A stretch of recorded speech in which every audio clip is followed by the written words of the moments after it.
नमस्कार दोस्तों, मैं सुप्रिया स्वागत करती हूँ आपका डिकोड एग्जाम की डेली करंट अफेयर की क्लास में। दोस्तों, आज हम अपनी करंट अफेयर की क्लास में डिस्कस करेंगे 12 अप्रैल, ठीक है, 12 अप्रैल से रिलेटेड करंट अफेयर को। तो चलिए जल्दी से आप सभी लोग सेशन से जुड़ जाइए, सेशन को शेयर करें आप सब लोग। और जैसा कि मैं उम्मीद कर रही हूँ आप सब लोगों की तैयारी बहुत अच्छे से चल रही होगी। आप लोगों ने टेस्ट सीरीज भी ज्वाइन कर लिया होगा, और जिन लोगों ने टेस्ट सीरीज ज्वाइन किया, देखिए मैं बार बार आपसे कहती हूँ प्लीज आप मुझे बताइए किस तरह का जो है आपका स्कोर चल रहा है, कौन सा सेक्शन आपका वीक है, कौन सा स्ट्रांग है, और जो स्ट्रांग है उसको और स्ट्रांग करिए। तो कमेंट बॉक्स में ये 2-3 चीजें जो है जो मैं आपसे पूछ रही हूँ, इनके बारे में आप जरूर मुझे बताइए, ठीक है। और लेकिन जो लोग नहीं ज्वाइन किए टेस्ट सीरीज, कोशिश करिए वो अभी से ज्वाइन कर ले, अपने टेस्ट दे। ये इस समय जो है आपका पूरा टाइम जो चल रहा है, ये सिर्फ और सिर्फ रिवीजन का टाइम चलना चाहिए। तो जितना भी कुछ आप सब लोगों ने अभी तक पढ़ा है उसका प्रॉपर रिवीजन करिए, टेस्ट दीजिए, रिवीजन करिए, टेस्ट दीजिए, ठीक है। क्योंकि प्रीलिम्स बहुत दिन नहीं है, अब अप्रॉक्स जो है 1 मंथ रह गए हैं, और अपनी तैयारी को थोड़ा और स्पीड दीजिए। चलिए आते हैं अपने सेशन पे और स्टार्ट करते हैं अपनी क्लास को। उसके पहले कहना चाहूंगी कि जल्दी से चैनल को सब्सक्राइब कर लीजिए और बेल आइकन को प्रेस कर लीजिए। इससे आपको चैनल से रिलेटेड हर क्लास की वीडियो का प्रॉपर नोटिफिकेशन मिलेगा और आपकी कोई भी क्लास मिस नहीं होगी। चलिए आते हैं अपने सेशन पे और सबसे पहले प्रश्न की तरफ बढ़ते हैं। जब भी मैं क्वेश्चंस को रीड कर रही हूँ तो देखिए जिन्हें आंसर आ रहा है वो कोशिश करें कि आंसर दे कमेंट बॉक्स में, जिन्हें नहीं आ रहा वो भी आंसर दे। गलत होगा तो उसको करेक्ट जब करोगे तो वो हमेशा के लिए याद हो जाएगा, ठीक है। चलिए पहला प्रश्न है दोस्तों कि भारत किस वर्ष तक दुनिया का दूसरा सबसे बड़ा सौर निर्माता बन जाएगा। तो देखिए अभी हाल फिलहाल में एक रिपोर्ट आई है, उस रिपोर्ट में यह बताया गया है कि आने वाले वर्षों में किस वर्षों तक जो है भारत जो है दुनिया का दूसरा सबसे बड़ा सौर निर्माता बन जाएगा। तो देखा जाए दोस्तों, जो आंसर की बात करें ये करेक्ट आंसर है 2026, ठीक है। चीन के बाद जो है भारत दुनिया का दूसरा सबसे बड़ा सौर निर्माता देश बन जाएगा। और ये जो रिपोर्ट जारी की गई है ये 2 संस्थाओं ने मिलकर के संयुक्त रूप से जारी किया है। ये कौन है ये संस्था है तो ध्यान रखिएगा, institute for energy economics and financial analysis, और दूसरी ध्यान रखिएगा वो कौन है, जेएमके रिसर्च एनालिटिक्स, ठीक है, एनालिटिक्स। इन 2 संस्थाओं ने मिलकर के एक संयुक्त रिपोर्ट जारी किया है और इसमें यह बताया गया है कि आने वाले 3 वर्षों में, ठीक है, कि अगले 3 वर्षों में 110 गीगावाट सौर फोटोवोल्टिक मॉड्यूल क्षमता ऑनलाइन होने के साथ जो है भारत आत्मनिर्भर बन जाएगा। और ध्यान रखिएगा सिर्फ और सिर्फ आत्मनिर्भर नहीं बनेगा भारत, बल्कि ये चीन के बाद दूसरा सबसे बड़ा, ठीक है, फोटोवोल्टिक सौर फोटोवोल्टिक विनिर्माण देश भी होगा। ध्यान रखिएगा किसके बाद, चीन के बाद। तो पहले स्थान पे ध्यान रखिएगा चीन रहेगा, दूसरे स्थान पे दोस्तों कौन रहेगा, ये रहेगा भारत, और ये रिपोर्ट में बताया गया है, ठीक है। यहाँ पे हम बात करें रिपोर्ट में कुछ और भी तथ्यों के बारे में बात की गई है, जैसे कि अगर हम बात करें जो भारत की इस समय संचयी मॉड्यूल जो है निर्माण नेमप्लेट क्षमता है, देखे जाए वो 1 वर्षों में दुगुनी से अधिक बढ़ी है। यानी कि अगर हम बात करें इस समय संचय मॉड्यूल निर्माण नेमप्लेट जो क्षमता है भारत में, जो 2022 में मार्च 2022 में थी 18 गीगावाट, वो 1 साल के बाद यानी कि मार्च 2023 तक दुगने से भी अधिक हो गई है। यानी कि लगभग देखा जाए 38 गीगावाट से जो है वो अधिक हो गई है, ठीक है। यहाँ पे बात करा जा रहा है कि अगर बात करें पीवी निर्माण में, देखिए सौर फोटोवोल्टिक निर्माण में जो अग्रणी राज्य रहा है इसके बारे में भी बात की गई है इसमें। तो इसमें देखा जाए कि जो पीवी निर्माण प्रतिष्ठानों के मामले में जो अग्रणी राज्य है दोस्तों, वो ध्यान रखिएगा वो गुजरात है। ये तथ्य भी आपके लिए इंपॉर्टेंट है।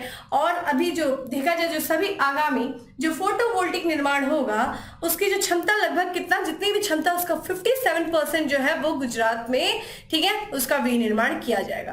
तो ये कुछ इंपॉर्टेंट तथ्य है। गुजरात भी आपको ध्यान रखना है कि किसमें जो है अग्रणी है गुजरात, ठीक है। तो ये आपके लिए तथ्य काफी ज्यादा इंपॉर्टेंट है, ये रिपोर्ट आपके लिए बहुत ज्यादा इंपॉर्टेंट है, ठीक है। चलिए अब बात करते हैं हम अपने अगले प्रश्न की। दोस्तों हमारा अगला प्रश्न है कि निम्न में से किसके द्वारा, ठीक है, 3D प्रिंटेड धवन 2 इंजन का परीक्षण किया गया है। ध्यान रखिएगा ये 3D प्रिंटेड धवन 2 इंजन है जिसका भी हाल फिलहाल में परीक्षण किया गया है। ऑप्शंस आप देख रहे हैं, देखिए एक आपको देखिए यहाँ पे इसरो जो कि भारत की एक अंतरिक्ष संस्था है, भारत की एक अंतरिक्ष संस्था है जो निजी अंतरिक्ष संस्था है जिसका नाम है स्काईरूट। नेक्स्ट है दोस्तों नासा जो कि अमेरिका की अंतरिक्ष संस्था है, और चौथा है जाक्सा जो कि जापान की एक अंतरिक्ष संस्था है।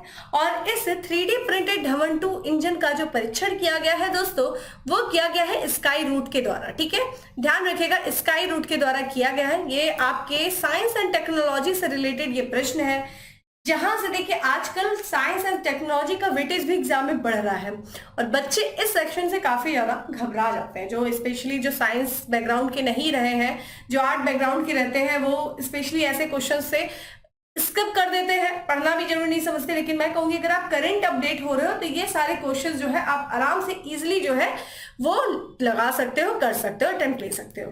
बात करें दोस्तों तेलंगाना में, ध्यान रखिएगा ये निजी अंतरिक्ष वाहन कंपनी है। ठीक है, ध्यान रखिएगा, जिसका नाम है स्काई रूट एरोस्पेस। ठीक है, क्या नाम है दोस्तों? Skyroot Aerospace. और इसने तेलंगाना में, ध्यान रखिएगा, 3D प्रिंटेड धवन 2 इंजन को 200 सेकेंड की अवधि का परीक्षण किया है। ठीक है, कहां? तेलंगाना में किया है। यहाँ पे बात करें, ये जो इंजन है, ठीक है, 3D प्रिंटेड धवन 2 जो इंजन है, ये बेसिकली ये निजी कंपनी के द्वारा जो बनाया गया है। ये किस चीज के लिए बनाया गया है? तो एक जो है इसी जो है कंपनी का अपना जो एक भारी वाहन है विक्रम 2, ठीक है, विक्रम 2 के लिए जो है इसको डिजाइन किया गया है, इसको विकसित किया गया है। ये ध्यान रखिएगा क्रायोजेनिक इंजन है और क्रायोजेनिक इंजन का परीक्षण किया गया है। और इसका इस्तेमाल किसमें किया जाएगा दोस्तों? अभी हमने बात किया विक्रम 2 के उन्नत संस्करण के ऊपरी चरण में किया जाएगा। तो देखिए एक नया वर्जन आने वाला है विक्रम 2। और ध्यान रखिएगा, अगर आपको याद होगा तो भारत की जो पहली जो है निजी संस्था जो स्काई रूट, इसी ने जो है पहला एक अंतरिक्ष स्पेस जो है अंतरिक्ष सैटेलाइट जो लॉन्च किया था, जो वाहन था वो विक्रम ही था। ठीक है, विक्रम एस। और इसका अपडेट वर्जन जो आएगा वो विक्रम 2 आएगा। और इसी विक्रम 2 के लिए इस 3D प्रिंटेड धवन 2 इंजन को डिजाइन किया गया है इस कंपनी के द्वारा। और इसको ध्यान रखिएगा, इसी का सफल परीक्षण किया गया है। यह दूसरा ध्यान रखिएगा क्रायोजेनिक रॉकेट है। और आपको पता होगा नवंबर 2021 में ये परीक्षण किया गया था धवन 1 इंजन।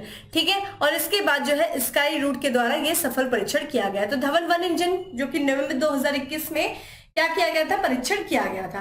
यह उपलब्धि ध्यान रखिएगा, आपको पता है विक्रम एस जो है, ठीक है, जिसको लॉन्च किया गया था दोस्तों, कब किया गया था? नवंबर 2022 में किया गया था।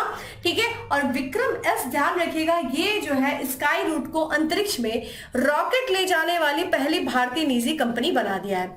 तो ध्यान रखिएगा, अगर आपसे पूछा जाए कि भारत की निजी कंपनी कौन है जिसने अंतरिक्ष में रॉकेट लेके गया था, तो वो स्काई रूट है। ठीक है, और वो कौन से रॉकेट का नाम क्या है दोस्तों? विक्रम एस था। ठीक है, अभी हाल फिलहाल का ये प्रश्न है, नवंबर 2022, बहुत पुराना नहीं है। और अगर देखिए पीसीएस हो, चाहे कोई भी आप एग्जाम दे रहे हो, स्पेशली पीसीएस हो, यूपीएससी, उसमें तो लास्ट 1 ईयर के आपके करंट अफेयर बहुत इंपॉर्टेंट हो जाते हैं।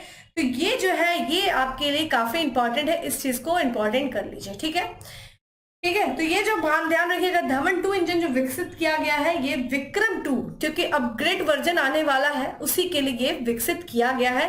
तो ये एक निजी कंपनी है जिसने अंतरिक्ष में रॉकेट भेजा है, विक्रम एस था पहला। तो ये इंपॉर्टेंट है साइंस एंड टेक्नोलॉजी से रिलेटेड चीजें। ठीक है, उम्मीद करती हूँ आपको सही समझ में आ रहा है। देखिए समझ में आ रहा है चीजें तो यस और नो बोलिए। ठीक है, अगर समझ में आ रहा है तो यस बोलिए, हाँ क्लियर है।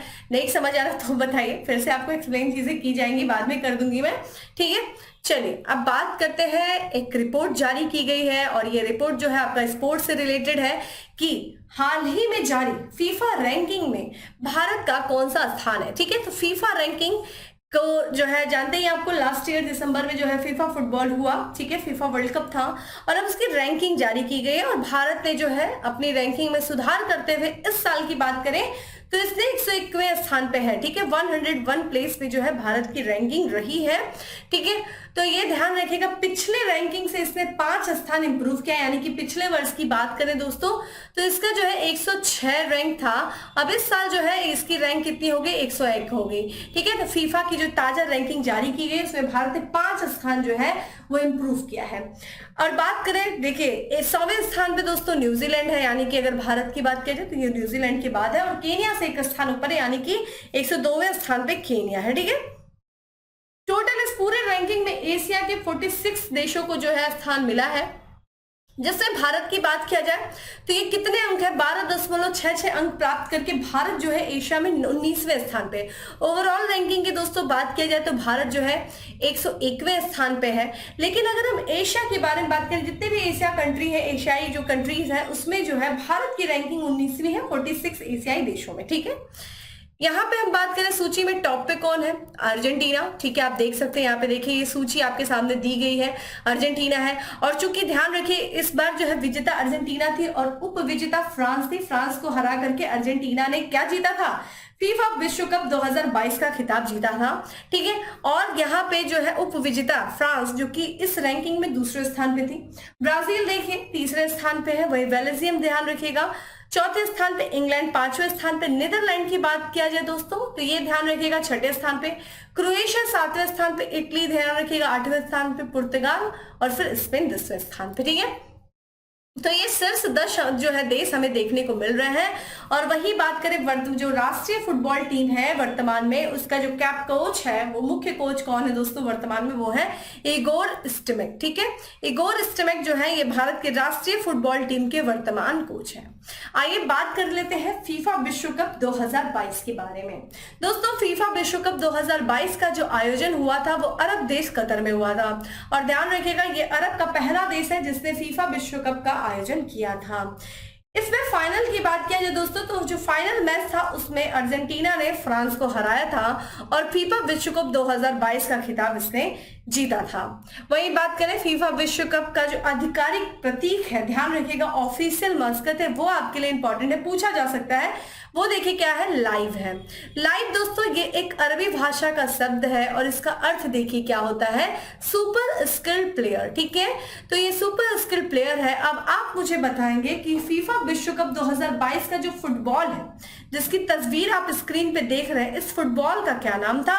ये भी एग्जाम में एक पूछा गया है, आप मुझे इस फुटबॉल का नाम बताएंगे और आप मुझे ये बताएंगे कि अगला विश्व कप जो होने वाला है फुटबॉल, ठीक है, वो कहां पे होने वाला है, ये आप मुझे कमेंट बॉक्स में आंसर करिए। बात करते हैं फीफा के बारे में। देखिए फीफा का फुल फॉर्म है फेडरेशन इंटरनेशनल दी फुटबॉल एसोसिएशन। दोस्तों इसकी जो स्थापना हुई थी वो हुई थी 21 मई 1904 में हुई थी। मुख्यालय देखिए ज्यूरिख है जो कि स्विट्जरलैंड में स्थित एक स्थान है। वर्तमान में जो इसके अध्यक्ष है वो है जियानी इन्फेंटिनो, जो है ये इसके वर्तमान में अध्यक्ष है। ठीक है, चलिए अब बात करते हैं दोस्तों अगले प्रश्न की। दोस्तों हमारा अगला प्रश्न है कि वर्तमान में रेपो रेट कितने प्रतिशत है। ये इकोनॉमिक्स से रिलेटेड दोस्तों क्वेश्चन है और आपके लिए इंपॉर्टेंट है क्योंकि अभी हाल ही में जो है इस वर्ष की यानी कि फाइनेंशियल ईयर 2023-24 की जो है मौद्रिक नीति समीक्षा जो बैठक हुई थी उसमें नई मौद्रिक नीति जारी किया गया है। और इस साल देखा जाए रिजर्व बैंक ऑफ इंडिया ने मौद्रिक नीति में किसी भी तरह का कोई बदलाव नहीं किया है। और इस वर्ष भी जो है द्विमासिक मौद्रिक नीति में जो रिवर्स रेपो रेट और रेपो रेट है, ये ध्यान रखिएगा। रेपो रेट आपसे पूछा जा रहा है तो रेपो रेट कितने प्रतिशत है दोस्तों, ये 6.5% ही रखा गया है जो पहले भी था। ठीक है, कोई बदलाव नहीं किया गया है। तो जैसा कि आपको पता है मार्केट के बारे में अगर आपको पता होगा तो देखिए दो तरह की market, capital market, money market. ठीक है, ये चीज ध्यान रखिएगा। कैपिटल मार्केट होता है दोस्तों, ठीक है, और मनी मार्केट होता है। दोस्तों कैपिटल मार्केट जो कि आपके शेयर बाजार से, शेयर मार्केट से संबंधित होता है। मनी मार्केट ध्यान रखिएगा ये आरबीआई के द्वारा रेगुलेट की जाती है।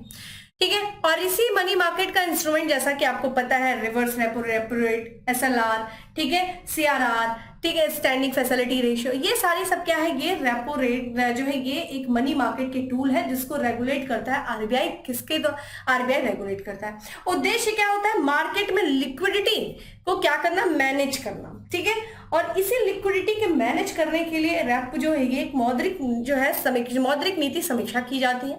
और इस समीक्षा में क्या किया जाता है, इन्हीं दरों को कम और ज्यादा करके मार्केट में लिक्विडिटी को मैनेज किया जाता है। और अभी जैसा कि आपको पता है जो फाइनेंशियल ईयर होता है वो अप्रैल टू मार्च होता है और इस साल का 23-24 जो फाइनेंशियल ईयर स्टार्ट हो गया है और इसकी पहली द्विमासिक जो है मौद्रिक नीति समीक्षा में जो नीतिगत दरें हैं उसमें कोई भी बदलाव नहीं करते हुए रिजर्व बैंक ऑफ इंडिया ने नई दरों को पेश किया है। कोई बदलाव नहीं किया है और वही वर्तमान जो पहले की दरें थी उनको भी वर्तमान में जारी रखा है। जो वर्तमान रिजर्व बैंक ऑफ इंडिया के गवर्नर हैं यानी कि शक्तिकांत दास जी की बात करें तो इन्हीं की अध्यक्षता में ध्यान रखिएगा ये 6 सदस्यों की मौद्रिक नीति समिति है। और इस समिति ने विशेषज्ञ अनुमानों, जैसा कि कुछ विशेषज्ञ होते हैं वो अनुमान लगाते हैं कि मौद्रिक नीति में इस तरह का बदलाव किया जाएगा, लेकिन इस जो है विशेषज्ञ अनुमानों के विपरीत इस जो समिति ने, जो कि 6 सदस्य समिति होती है जिसकी अध्यक्षता रिजर्व बैंक ऑफ इंडिया के गवर्नर के द्वारा किया जाता है और वर्तमान में गवर्नर शक्तिकांत दास है। और उनकी अध्यक्षता में जो इस समिति ने नई दरों को पेश किया है वो बिल्कुल विशेषज्ञों के अनुमानों के विपरीत है और इस दरों में कोई परिवर्तन नहीं किया है और रेपो रेट दरों जो है वो 6.5% जो है वो रखने का फैसला लिया है। ठीक है, यहाँ पे बात करें दोस्तों अस्थाई जमा सुविधा, ठीक है, जिसे हम इंग्लिश में क्या कहते हैं, स्टैंडिंग डिपॉजिट फैसिलिटी, इस दर में भी कोई बदलाव नहीं, ये भी 6.25 है। यहाँ पे हम बात करें एमएसएफ मार्जिनल स्टैंडिंग फैसिलिटी और साथ ही साथ बैंक रेट, ठीक है, बैंक दर ये भी 6.7% है। ठीक है, यहाँ पे हम बात करते हैं दोस्तों की जो रिजर्व बैंक है उसने वर्ष 2023-24 के लिए 6.5% जो है सकल उत्पाद वृद्धि दर का अनुमान किया है। ठीक है, वही देखा जाए वित्तीय वर्ष की बात करें तो इसमें पहली तिमाही में भारत का जो चालू खाता है वो कितना प्रतिशत रहेगा, वो जीडीपी के, ठीक है, 2.7% रहेगा। दोस्तों यहाँ पे आप लोग सोच रहे होंगे कि रेपो रेट क्या है। ठीक है, रेपो रेट है ना, रेपो रेट, तो ध्यान रखिएगा रेपो रेट क्या है ये आप लोग जान सकते हैं। जैसे कि जिस दर पर जो है रिजर्व बैंक ऑफ इंडिया बैंकों को क्या देता है दोस्तों, उधार देता है, ठीक है, उसी दर को हम क्या करते हैं, रेपो रेट कहते हैं। और रिवर्स रेपो रेट क्या किया जाता है, और ध्यान रखिएगा उधार देता है और बैंक इसके बदले में क्या रखते हैं दोस्तों, सरकारी प्रतिभूतियों को वो जमा रखते हैं reserve bank of India. Reverse repo दर क्या होता है, रिवर्स रेपो रेट क्या होता है, कई कई जगहों पे मैंने सुना है कि जब रिजर्व बैंक ऑफ इंडिया बैंकों से उधार लेता है, आप ये खुद सोचिए, देश का केंद्रीय बैंक है जो नोटों को छाप रही है, जो सरकार को पैसा दे रही है, जो सबको पैसे दे रही है, मार्केट में लिक्विडिटी के फ्लो को मैनेज कर रही है, वो भला उसको क्या आवश्यकता है किसी से पैसे उधार लेने की। ध्यान रखिएगा ये डेफिनेशन बहुत गलत होती है, कई लोगों को मैंने बताते हुए देखा। लेकिन ध्यान रखिएगा जब कभी भी बैंकों के पास अधिशेष पैसे हो जाते हैं, पैसा हो जाता है, तो वो क्या करते हैं, उन अधिशेष जो सरप्लस मनी है वो क्या करते हैं, वो कहीं और रखने की बजाय रिजर्व बैंक ऑफ इंडिया के पास डिपॉजिट कर देती है और रिजर्व बैंक ऑफ इंडिया इसके बदले में, ठीक है, रेपो रेट से कम दर पर क्या करता है, उनको इंटरेस्ट देता है। Repo rate, reverse repo rate, हमेशा जो दर होगा वो रेपो रेट से कम होगा। ठीक है, यही एक फर्क होता है और ये किस तरीके से मैनेज करता है, ये मार्केट में लिक्विडिटी को मैनेज करता है। मान लीजिए रेपो रेट अगर बढ़ गया, ठीक है, तो आरबीआई क्या कर रही है, उच्च दर पर क्या कर रही है, बैंकों को उधार दे रही है। अब बैंक क्या करेंगे, जब रेपो रेट अधिक हो गया तो अब जो बैंक होंगे देश के, वो रिजर्व बैंक ऑफ इंडिया को ज्यादा दर देंगे, ज्यादा इंटरेस्ट उनको पे करना पड़ेगा। इस केस में क्या करेंगे, ये जो बैंक होती है वो भी क्या करेगी, अपने इंटरेस्ट को बढ़ा देगी। अब जब इंटरेस्ट को बढ़ा देगी तो मार्केट में क्या होगा, पैसे जो है वो बैंकों में डिपॉजिट हो जाएंगे। कैसे, देखिए जब आपको बैंक ज्यादा ब्याज दर देती है तो उस केस में आप बैंकों के पास पैसा जमा करते हैं क्योंकि अब आपको ज्यादा इंटरेस्ट मिलेगा। और अगर बैंक आपको कम दर दे रही है तो उस केस में आप बैंकों से क्या करेंगे, पैसे लेकर के बाहर इन्वेस्ट करेंगे। तो एक तरीके से मार्केट में जब पैसे का फ्लो अधिक हो जाता है तो ये मुद्रास्फीति को क्या करती है, जन्म देती है, इन्फ्लेशन को बढ़ा देती है। ऐसे केस में reserve bank of India market से पैसे को सोखने के लिए वो क्या करती है, रेपो रेट को बढ़ा देती है। जैसे ही रेपो रेट बढ़ेगा, जो देश के बैंक होंगे वो भी अपने इंटरेस्ट को बढ़ा देंगे। लोग क्या करेंगे, अपने पैसे को उठा करके बैंकों में डिपॉजिट कर देंगे। ठीक है, क्योंकि अब उनको हाई रेट ऑफ इंटरेस्ट मिल रहा है, भाई पैसा जमा कर रहे हैं, इंटरेस्ट ज्यादा मिल रहा है तो फायदा है ना। इस केस में क्या होगा, मार्केट से पैसे सोख लिए जाएंगे और इन्फ्लेशन को क्या किया जाएगा, नियंत्रित कर लिया जाएगा रिजर्व बैंक ऑफ इंडिया के द्वारा। तो ऐसे ही टूल्स के माध्यम से reserve bank of India market से लिक्विडिटी को सोखती है और फ्लो को बढ़ाती है। उम्मीद करती हूँ ये कॉन्सेप्ट आपको समझ में आ गया होगा। ठीक है, चलिए भाई अगले प्रश्न की तरफ बढ़ते हैं। अगला प्रश्न है कि हाल ही में चर्चा में रही सुबनसिरी नदी किस नदी की सहायक नदी है। तो सुबनसिरी नदी के बारे में बात कर रहे हैं, अब ये चर्चा में है और ये किस नदी की सहायक नदी है दोस्तों, ये ब्रह्मपुत्र नदी की सहायक नदी है। ठीक है, तो ये आंसर इज करेक्ट, सी इसका आंसर है। ठीक है, तो ये ब्रह्मपुत्र की सहायक नदी है सुबनसिरी। आइए देखते हैं क्यों चर्चा में है। सबसे पहले बात करेंगे सुबनसिरी नदी की। दोस्तों इसे अन्य नाम से भी जाना जाता है, इसको गोल्ड रिवर के भी नाम से जाना जाता है और ये ब्रह्मपुत्र की सबसे बड़ी सहायक नदी है। ठीक है, largest tributary of Brahmaputra river is Subansiri. ठीक है, अगर हम बात करें ये कहाँ से निकलती है दोस्तों, तो ये तिब्बती हिमालय से निकलती है और ये अरुणाचल प्रदेश से होकर के भारत में प्रवेश करती है। ठीक है, कौन से हिल से, तो मीरी हिल से ये प्रवेश करती है। आप यहाँ पे देख लीजिए, ठीक है, ये मीरी हिल्स है। ठीक है, और यहाँ पे देखिए नामचा बरवा आपको दिखाई देगा, नामचा बरवा है जहां से यू टर्न लेते हुए ब्रह्मपुत्र नदी भारत में प्रवेश करती है अरुणाचल प्रदेश से होते हुए, ठीक है, ये असम की तरफ जाती है, फिर बांग्लादेश। यहाँ पे हम बात करें, ये जो एक जल विद्युत परियोजना है जिसका नाम है सुबनसिरी जल विद्युत परियोजना, ठीक है। तो लोअर सुबनसिरी जल विद्युत परियोजना की दोस्तों बात करें, जो कि अभी निर्माणाधीन जल विद्युत परियोजना है, और अभी हाल फिलहाल में वहां पे मानसून पूर्व ही बारिश हो गई, और बारिश के कारण वहां पे क्या हो गया, भूस्खलन हो गया। लेकिन ध्यान रखिएगा, इस परियोजना पे, इस भूस्खलन का इस परियोजना पे कोई भी क्षति नहीं हुई, और ये माना जा रहा है कि इसी साल जून में ये जो है सुबनसिरी जल विद्युत परियोजना, इसका संचालन आरंभ कर दिया जाएगा।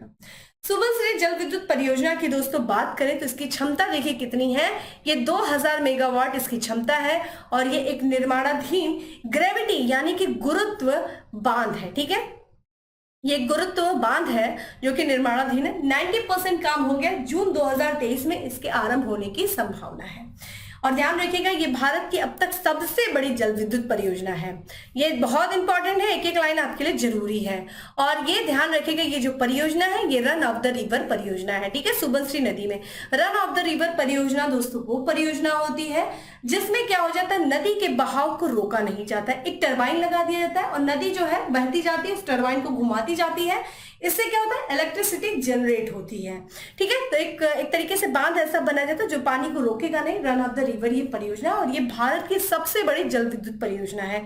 कौन सी दोस्तों, सुबनसिरी जल विद्युत परियोजना। चूंकि हम बात करें ब्रह्मपुत्र नदी की दोस्तों, तो ब्रह्मपुत्र नदी की अन्य सहायक नदियों की बात किया जाए दोस्तों, तो ये देखिए कौन है, दिबांग लोहित है, ठीक है, लोहित नदी, ठीक है, धनश्री, कामेंग, मानस, तिस्ता, ठीक है।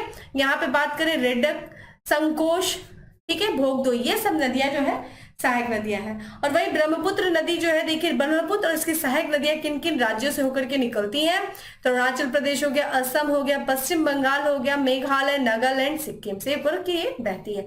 कमेंट बॉक्स में दोस्तों आंसर करिए कि ब्रह्मपुत्र नदी का उद्गम स्थल कहाँ से है, और ये भारत में जो है प्रवेश करने के साथ साथ किन नामों से जानी जाती है, और जब ये बांग्लादेश में प्रवेश करती है तो गंगा से मिलने से पहले इसे किस नाम से जाना जाता है, ठीक है। और साथ ही साथ आप मुझे ये बताइए कि भारत की सबसे लंबी नदी कौन सी है, कमेंट बॉक्स में आप मुझे ये सारा आंसर करिए। तो नदी तंत्र के बारे में पढ़ लीजिए, हिमालयी नदियां कौन सी है, प्रायद्वीपीय नदियां कौन सी है, ये आपके लिए जरूरी है। अगला प्रश्न है दोस्तों की हाल ही में जारी टाइगर सेंसस 2022 के अनुसार भारत में कुल कितने बाघ हैं। तो टाइगर सेंसस रिपोर्ट जारी किया गया है और वर्तमान में बाघों की संख्या बढ़कर के दोस्तों हो गई है 3167। आइए इसके बारे में बात करते हैं। जैसा कि आपको पता है, अभी हम लोगों ने कुछ दिन पहले ही जो है प्रोजेक्ट टाइगर के बारे में बात किया। प्रोजेक्ट टाइगर 1 अप्रैल 2023 को अपने 50 वर्ष पूरा किया, और इसी उपलक्ष्य में देश के प्रधानमंत्री जी ने टाइगर सेंसस रिपोर्ट को जारी किया, ठीक है। टाइगर सेंसस रिपोर्ट जो है 2022 जारी किया जाता है, ये हर 4 साल के अंतराल पे जारी किया जाता है। ये भी एग्जाम में पूछा गया है, जो है 4 वर्ष के अंतराल पे ये जारी किया जाता है। पिछला 2018 था, 4 साल के बाद 2022 में इस सेंसस जो है बना, इसको जारी किया गया अभी हाल ही में प्रधानमंत्री जी के द्वारा। और इस सेंसस में ये बताया गया है कि 2022 में जो है वो बाघों की संख्या बढ़ी है 2028 की तुलना में। कितनी बढ़ी है दोस्तों, तो ये 200 जो है टाइगर्स बढ़े। अगर प्रतिशत देखा जाए तो 6.7% की बढ़ोतरी हुई है।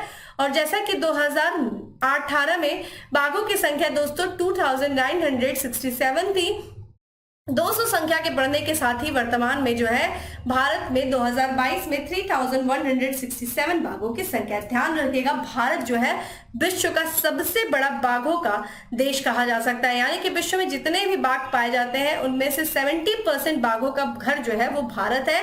भारत जो है सबसे अधिक बाघों का प्रतिनिधित्व करता है। यहाँ पे हम बात करें दोस्तों प्रोजेक्ट टाइगर की, तो देखिए प्रोजेक्ट टाइगर जब शुरू किया गया था 1973 में, तब इस समय जो है देश में 1800 बाघ थे।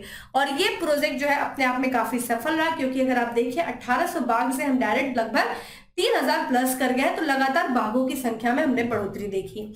और जैसा कि आपको पता है, इसी वर्ष अभी हाल फिलहाल में इसी समय कुछ दिन पहले इसी मौके पर प्रधानमंत्री जी ने जो है एक जारी किया, क्या इंटरनेशनल बिग कैट अलायंस और अमृतकाल टाइगर विजन भी उन्होंने जारी किया।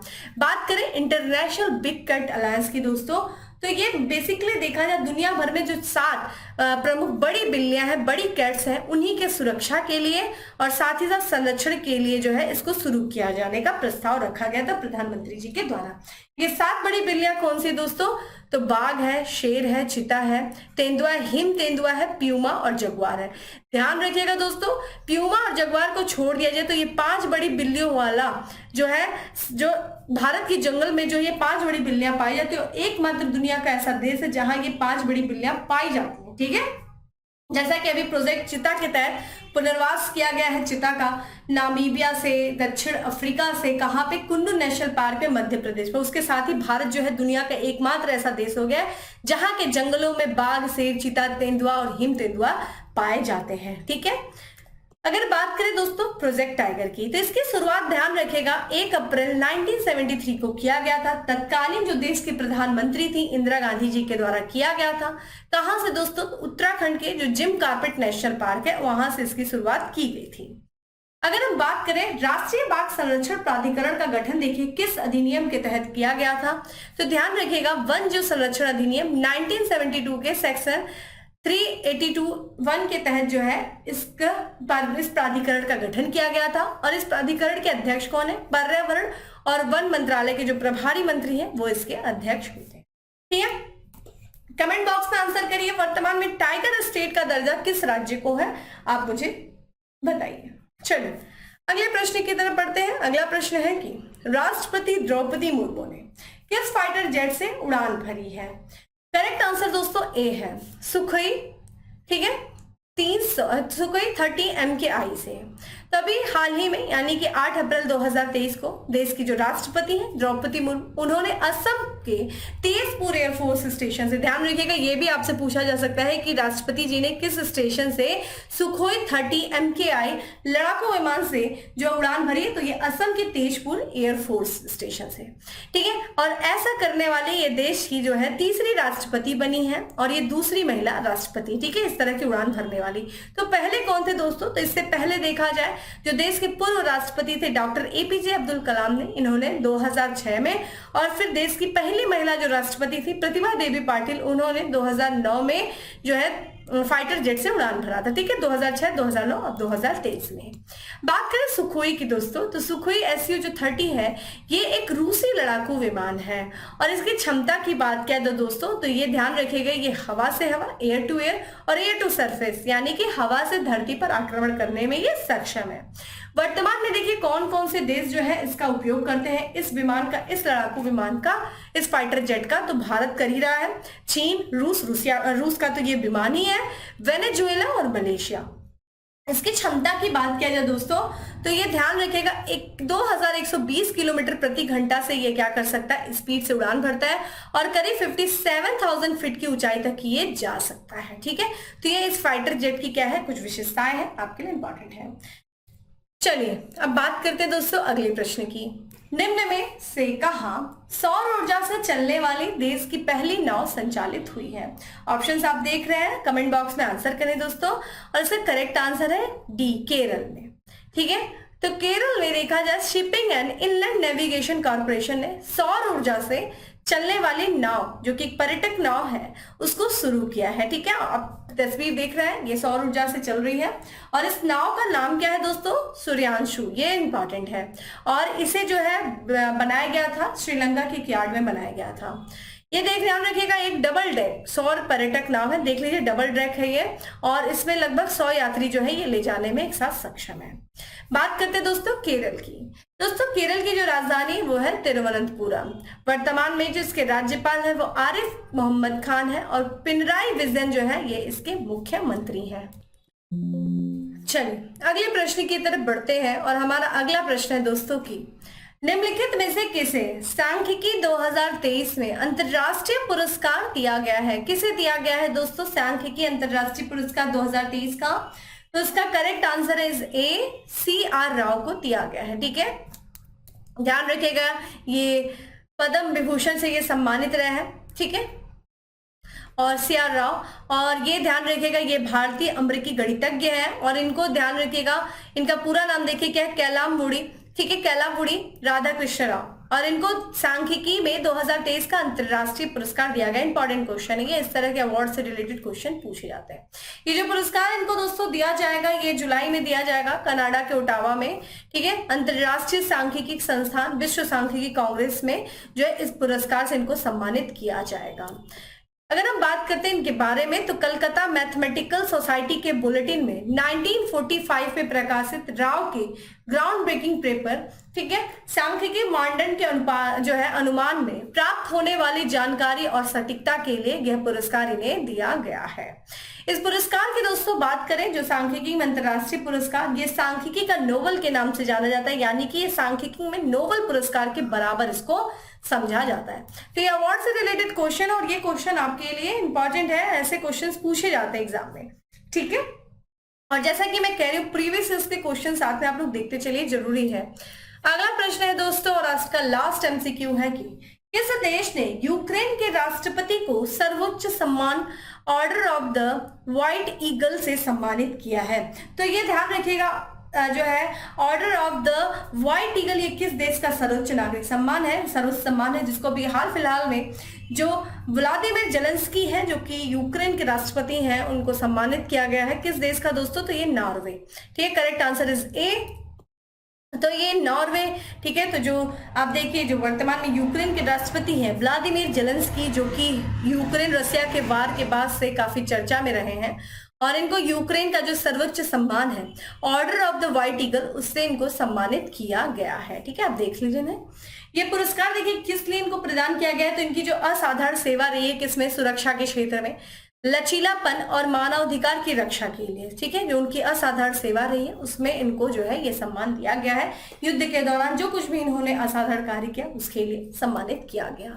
Order of the white eagle जो है, बात करें सम्मान की दोस्तों, तो ये जो पोलैंड गणराज्य का एक प्रतिष्ठित और अत्यधिक सम्मानित जो है ये सम्मान है, और ये देश में जो है उत्कृष्ट नागरिक और सैन्य योगदान के लिए प्रदान किया जाता है, ठीक है। आइए बात कर लेते हैं कुछ और भी न्यूज जो कि अभी हाल फिलहाल में यूक्रेन से संबंधित है। देखिए, यूक्रेन की जो उप विदेश मंत्री हैं, जिनका नाम है एमेन झोपरोवा, जिनकी तस्वीर आप स्क्रीन पे देख रहे हैं, ये अभी भारत यात्रा पे रही हैं। 9 अप्रैल को आई हैं और आज यानी कि 12 तारीख को इनकी यात्रा समाप्त हो रही है। तो 4 दिवसीय यात्रा पर ये भारत आई हुई हैं, ठीक है। मंत्रालय ने ये जानकारी दिया है कि ये जो विदेश मंत्री है, जो यूक्रेन के जो विदेश मामलों की जो पहली उप मंत्री है ये, ठीक है, एमिन झापरोवा, ये 9 से लेकर के 12 अप्रैल तक ये भारत की आधिकारिक यात्रा पर रहेंगी। और इस दौरान इनकी जो वार्ता होगी, विदेश मंत्रालय के जो सचिव हैं संजय वर्मा, उनके साथ ये वार्ता करेंगे। और इस वार्ता के दौरान जो महत्वपूर्ण चीजों पर जो है विचार विमर्श किया गया है, जिसमें देखा जाए कौन कौन से दोनों पक्षों ने द्विपक्षीय संबंधों पर चर्चा किया है कि भारत और यूक्रेन के बीच में किस तरह का संबंध है, उसके बारे में चर्चा किया। यूक्रेन की जो मौजूदा स्थिति है युद्ध के दौरान, इस पे भी चर्चा हुई है। और साथ ही साथ आपसी हित के वैश्विक मुद्दों पर भी विचार विमर्श पर आदान प्रदान किया गया है इस यात्रा के दौरान। तो ध्यान रखिएगा, अब ये पूछा जा सकता है कि हाल फिलहाल में जो है देश की भारत की यात्रा पर आई उप विदेश मंत्री एमिन झापरोवा किस देश से संबंधित? यूक्रेन की, ठीक है। आइए बात करते हैं दोस्तों यूक्रेन की। देखिए, ये यूक्रेन का आपके सामने मैप खुला हुआ है जो कि लगातार चर्चा में है। तो यूक्रेन की मैपिंग आपको बढ़िया से करनी, यूक्रेन की रशिया की जो चर्चा में चल रहा है। यूक्रेन की देखिए राजधानी दोस्तों क्या है? कीव है, ठीक है, जहां आप ये देख सकते हैं। यूक्रेन की देख लीजिए सीमा किससे किससे लग रही है। तो सबसे पहले इसकी हम अगर जल सीमा देखें दोस्तों, तो ये ध्यान रखिएगा, ये ब्लैक सी से लग रही है, ठीक है। फिर यहाँ पे हम बात करें रशिया से, फिर हम बात करें बेलारूस से, फिर पोलैंड से, ठीक है, स्लोवाकिया, हंगरी, रोमानिया, मोल्दोवा से ये अपनी सीमा को साझा करता है यूक्रेन। यूक्रेन की जो मुद्रा है वो यूक्रेनियाई रिम्बी, ठीक है, रिम्बीनिया है। और राष्ट्रपति व्लादिमीर जेलेंस्की जो है वो यहाँ के राष्ट्रपति।